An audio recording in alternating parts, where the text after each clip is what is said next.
പ്രിയപ്പെട്ടവരെ, വല്ലാത്തൊരു സന്തോഷ വാർത്ത. നമുക്ക് വേണ്ടി ഒരു മലക്ക് ദുആ ചെയ്യുന്ന രംഗമുണ്ട്. ഏത് സമയമാണെന്നറിയുമോ? മഹാനായ അബൂദർദാ റളിയല്ലാഹു അൻഹു റിപ്പോർട്ട് ചെയ്ത, ഇമാം മുസ്ലിം അവിടുത്തെ സ്വഹീഹിൽ ഉദ്ധരിച്ച ഹദീസ് ഇങ്ങനെ വായിക്കാൻ പറ്റും. പുണ്യനബി സ്വല്ലല്ലാഹു അലൈഹി വസല്ലമ തങ്ങൾ പറയുന്നു, ഒരു മുസ്ലിം തൻ്റെ സഹോദരന് വേണ്ടി അവൻ്റെ അഭാവത്തിൽ അഥവാ അവൻ അറിയാതെ ദുആ ചെയ്യുമ്പോൾ അതിനായി നിയോഗിക്കപ്പെട്ട മലക്ക് ആമീൻ പറയുകയും അതോടൊപ്പം തന്നെ നിനക്കും അതുപോലെ ലഭിക്കട്ടെ എന്നുകൂടി പറയും. പ്രിയ സഹോദരങ്ങളെ, ഈ ഹദീസ് നമ്മെ ഒരു മഹത്തായ സ്വഭാവ ഗുണം പഠിപ്പിക്കുകയാണ്.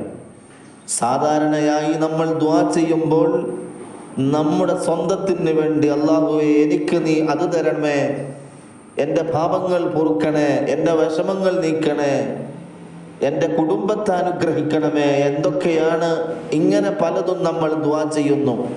അതിൽ തെറ്റൊന്നുമില്ല. ആവശ്യങ്ങൾക്ക് വേണ്ടി ദുആ ചെയ്യാം. അതോടൊപ്പം തന്നെ അതിനേക്കാൾ വലിയ ഉയർന്ന പാഠമാണ് ഈ ഹദീസിലൂടെ പുണ്യനബി നമ്മെ പഠിപ്പിക്കുന്നത്. നമ്മുടെ സഹോദരന് വേണ്ടി നമ്മൾ ദുആ ചെയ്താൽ, മറ്റൊരാൾക്ക് വേണ്ടി നമ്മൾ ദുആ ചെയ്താൽ, സുഹൃത്തിന് വേണ്ടി, രോഗികൾക്ക് വേണ്ടി, പ്രയാസങ്ങൾ അനുഭവിക്കുന്നവർക്ക് വേണ്ടി, കടങ്ങളെ കൊണ്ട് ബുദ്ധിമുട്ടുന്നവർക്ക് വേണ്ടി, പ്രയാസത്തിൽ കഴിയുന്നവർക്ക് വേണ്ടി ആത്മാർത്ഥമായി നമ്മൾ ദുആ ചെയ്യുക.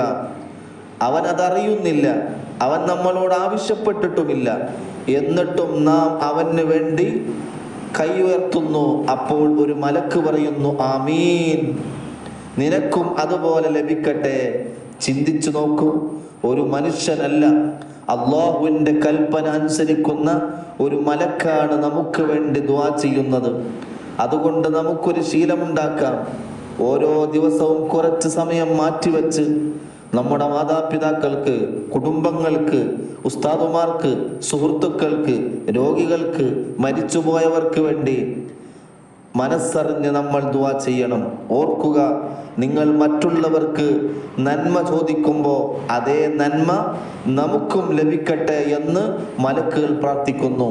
അല്ലാഹു നമ്മെ സ്വാർത്ഥതയില്ലാതെ മറ്റുള്ളവർക്ക് വേണ്ടി ദുആ ചെയ്യുന്നവരിൽ ഉൾപ്പെടുത്തി അനുഗ്രഹിക്കട്ടെ.